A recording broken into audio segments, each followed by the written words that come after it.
up everyone, this is Alex again, back at you, Ibanez Guy 88, and I hope you enjoyed that little demonstration video. If this is your first time watching, please give a sec to subscribe and hit that notification bell down below. Now, it's been quite some time since the last review. I do apologize, as you can see, I've moved to a new place, new job, and so forth this year, so it's been chaotic.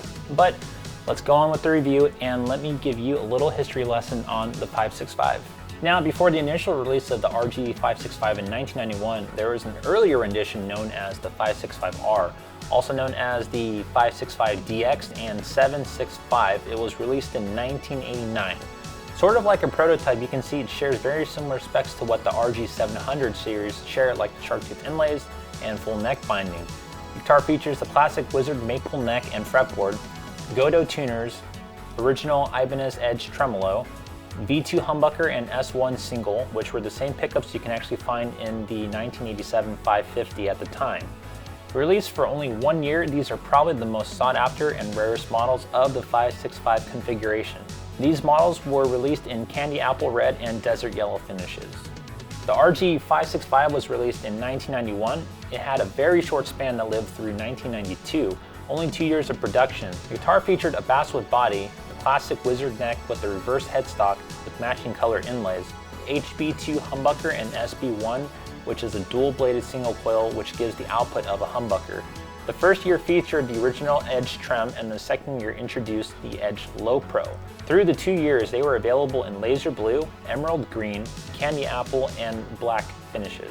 In 2009, Ibanez released the RG565M that was released as part of their 2010 lineup of limited edition series based off of the 565. Now, sadly, these were not the Fujigen builds people were expecting, but manufactured like most mid-spec level Ibanez guitars that were made in Indonesia at the time. These featured a Wizard 2 maple neck and fretboard, Ibanez die-cast tuners, and the lower-cost Edge 3 tremolo that comes from the Edge Pro family of tremolos after Ibanez initially had to change the tremolo design due to the Floyd Rose patent. These feature good quality pickups though. They came with the DiMarzio D-Activator humbucker and Air Norton single. This model came in candy apple and soda blue finishes. Oddly enough, they released the same guitar basically in 2012 and released it for the 25th anniversary of the RG series. This was known as the RG3XXV and was only released for 1 year. So the main differences from what online sources say is that the 3XXV was manufactured in the same Indonesian plant where the newer premium line of guitars were being made, rather than their other manufacturing that they were using in Indonesia. This included a lot of the mid-tier level guitars and introduction guitars like the Geo series. I currently own one of these in the laser blue finish and actually done a couple tours with them with my band, and they actually held up pretty well as far as tuning and durability. Even though they are in Fujigen made quality guitars, they're actually pretty decent, but they don't have that classic Wizard neck feel.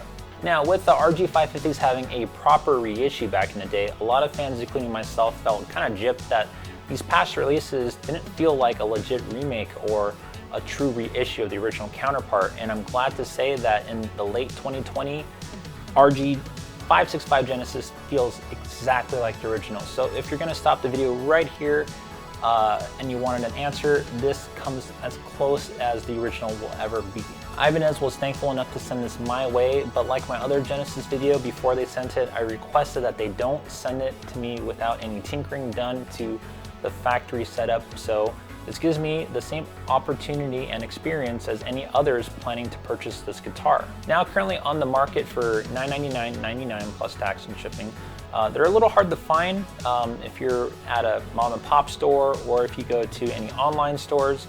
My best spot that I've noticed that they're plentifully available is reverb.com and maybe some hit and miss little online stores. But if you can, get one soon before whatever happens to these models, if they end again in another 2 years or not, I'm not really entirely sure, but hopefully they will last for quite some time now. So upon receiving the guitar out of the box, it looked great, no fancy case or gig bag, but it's something that's going to keep the cost low.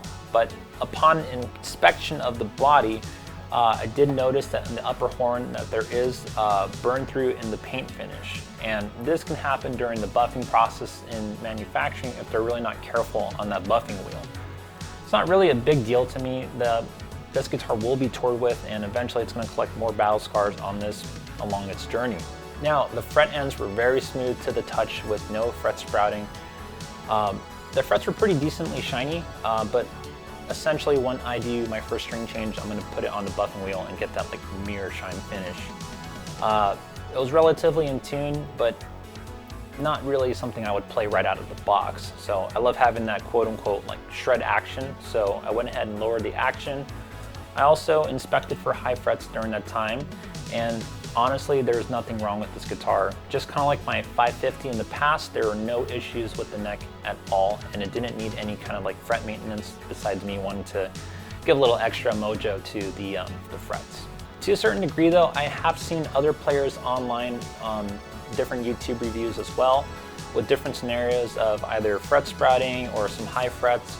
But it's just something I think Ibanez is going to have to address in their keys to the department as far as their consistency. So I have had my fair share of Made in Japan Ibanez's having pretty bad issues, mainly on my AZ series. I did make a video on that on behalf of the fret issues and the tremolo stability issues, and I gotta say the comment section is pretty interesting. So for the neck, it's essentially the same 5-piece laminate maple and walnut Super Wizard that they produced for the original Genesis line. But something about this neck feels really legitimate to the original Wizard neck counterpart that we all love. So believe me, I have plenty of old Ibanez's hanging around here, and the original 91 is right behind me. And I gotta say, the big question is, does this feel like the original? And I gotta say, if you blindfolded me and swapped them, I cannot tell the difference. There are 3 differences that I would say that set this apart from becoming like a true reissue. That's going to be the neck, the pickups, and the neck pocket / neck design. So the original had a single piece. This is a 5-piece, and you had different pickups here versus the original. So like even with the V8 here, you had the HB2 in the original, which had that single blade, kind of like a crunch lab or a deactivator. This one's the same V8 that you would find in the Genesis 550. So the fretboard extension from the original and then the redesign of this new neck is something that I'm going to kind of elaborate with. The original Wizard neck stopped right under the 21st fret, and the actual fretboard extended over the body for the last few frets. For some people, that created some issues with some owners with the fretboard tongue warping and improperly shimming and separating the actual fretboard from the neck, and some other odd problems that did happen. So obviously some people argue that since the neck isn't transferring through the whole entire body as well, that they're not going to get proper sustain. This is something that Ibanez addressed in the new Genesis line, where now the neck, rather than ending right under the 21st fret and having the fretboard hanging, it actually ends as a complete unit of a neck. What you're going to get is better sustain. You're going to get more neck to body ratio. Some people refer it to being like feeling like an actual neck through guitar, where it actually resonates a lot better and sustains a lot better. And although I don't know really the proper term for it, I definitely do feel a difference in the way that the sound transfers through the whole body and neck versus the originals. So moving on, the Ibanez Edge Trem still holds up to be my personal absolute favorite tremolo of all time, with the exception of the Edge Low Pro counterpart. So once it's set up, it's really hard to knock this out of tune unless you break a string or whatnot. It's that stable. And I gotta say, out of the box, it flutters like no other's business. So if there's anything I'm gonna be changing in this guitar, unfortunately, it's gonna be the pickups. So don't get me wrong, they are fine for what they are, and if you have a good amp, it sounds pretty good, but I feel like Ibanez could have done a lot better in the pickup department. It's funny because like they put the same bridge pickup like they did back in 1987, the 550, with the prototype 565R with the V2 bridge and then popping it in. And I kind of did state it earlier with the bridge being the same pickup as the previous 550 Genesis line, for it being the V2 swapped to the V8. But then you have this Infinity single, which isn't the greatest, and a lot of people say that the Infinity pickups are just complete garbage, which you can kind of find in mid-tier level Ibanez's. A lot of people want to see a versus video, so I'm just going to pop it right in here with this review. So essentially this is going to be the tones from the Genesis versus the 1991. This is set up with GHS Boomer Super Lights 9-42. That's set up with GHS 9-42s. And I set them up at the same time back to back, so you're not going to get this kind of like tone variance and all that stuff that people complain about with these comparison videos. So, and that includes my Axe FX 3 patches that I'm going to be playing through. I'm going to be messing with nothing. It's just going to be one patch, clean, crunch, lead, whatnot. So let's see how it sounds.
So to sum up everything that I've talked about, I highly recommend grabbing this guitar for the money. Many companies out there right now are charging an arm and a leg for the quote-unquote made in Japan, made in Japan. So that's the thing, it's like this thing is at $9.99 and I've seen made in Japan guitars starting up like at $19.99. If you're gonna get like a prestige Ibanez, which is obviously the higher end made in Japan's, they're going to be around $14.99, which is pretty darn affordable. If you wanted to upgrade the pickups and do any other cool things and get a case, you're still going to be under the $14.99 price bracket for a really awesome made in Japan guitar. So if you can, try to get one on Reverb or something like that. And if you wanted this to be like an original 1991, what you can do is buy one of these and then try to search for one of the original pickup sets from the 1991 or 92. If you want an original 91 or 92, you're gonna pay a little bit more than what these go for brand new. It's just that the market right now for the Ibanez's from the 550s all the way up to the 700 series and even more. Like I just looked for another John Petrucci Ibanez, and I haven't seen one for under 3,000. So that basically wraps up this video. I do hope you enjoyed the video. Give me a comment down below to see if there's something else you would like to see, if you had any further questions about this guitar, if I missed anything, or if you want to see more reviews on Ibanez's or other guitars that I may be looking to purchase in the future. I don't have a lot of time to make these videos, so I do try to make these as best as I can with the time that I do have, but I do hope you enjoyed it. I wish someday maybe I can do like YouTube full time, but I don't even know if I'm that interesting to watch. But definitely thank you for sticking around for this long. I hope you enjoyed it, and then we'll be seeing you guys next year.